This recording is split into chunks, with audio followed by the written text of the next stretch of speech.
the United States versus Skermeti, challenges a Tennessee law that bans gender-affirming care for transgender minors. Tennessee's Attorney General argues the state is trying to protect children. Over and over, systematic reviews have shown little to no benefit of these treatments for kids.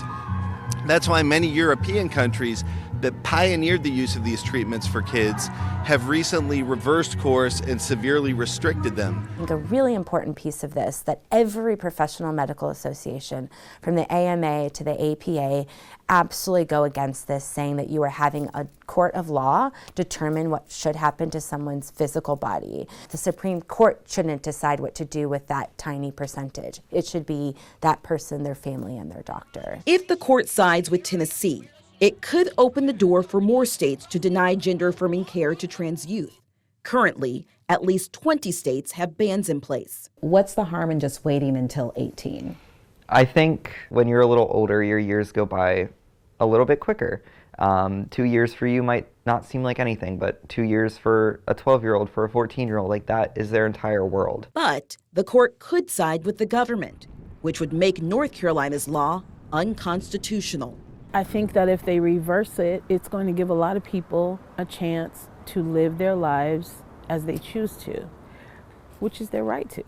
Would you change your feelings about Casey receiving some kind of treatment? Well, we've gotten past now Casey just turned 17 in December. So Casey's heading to being 18. The choices that Casey makes are going to be Casey's. Looking back, Casey agrees not getting hormone treatment or surgery was the best choice for him, but he has thought about plans after turning 18. At this point, I think I do want to have top surgery. I've wanted to get rid of them since the moment I started thinking about my identity critically. We were talking about... Sean is cautiously optimistic about the pending decision. I think it's definitely hard to be hopeful, but there is that part of me, I think, that want and that desire to have things be okay for the trans community. There is a little bit of hope that I'm holding on to with this. While the justices decide on the landmark case, places like Time Out Youth Charlotte will continue its work. Time Out Youth will not stop supporting trans youth based on a case, the same way that we don't stop based on an administration or even what our own state General Assembly did. Natisha Lance for On Your Side Tonight. An hour and a half on testosterone. And this is my voice 1 year on testosterone. That was Sean Radick, nearly 5 years ago when he started hormone therapy. He was 14. I definitely think that those procedures and those treatments saved my life, honestly. And at 16, so I got a double mastectomy and just been going really strong ever since. He was an adult by the time North Carolina lawmakers passed a bill in 2023 banning doctors from giving transition surgeries, puberty blockers, and cross-sex hormones to anyone under 18. What are some of the consequences that you've seen with the young people that you work with who are not able to get gender-affirming care? To be quite frank, death. Sarah McHale is the Chief Executive Officer for Time Out Youth Charlotte.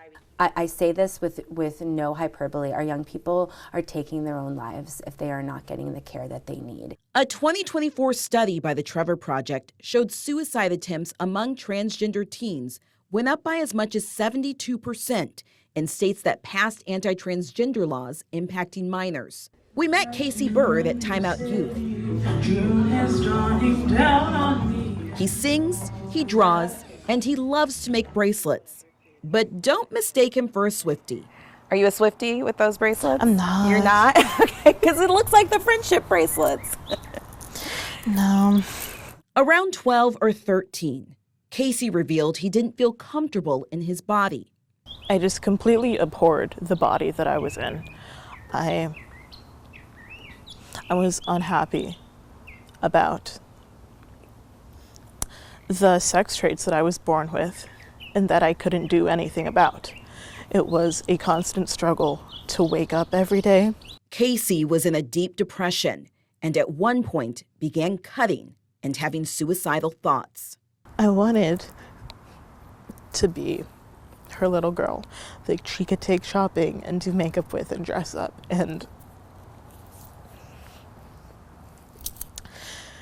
because she had only had my brother before. And I felt like if I couldn't give her those things, then I shouldn't be here at all. He wanted to start hormone therapy, but it wasn't a legal option in North Carolina. I think at first it was relieving because I wasn't the bad guy, right? I didn't have to be the one that said, no, we can't do this. What I've tried to explain is sometimes slow and steady is what's going to win the race.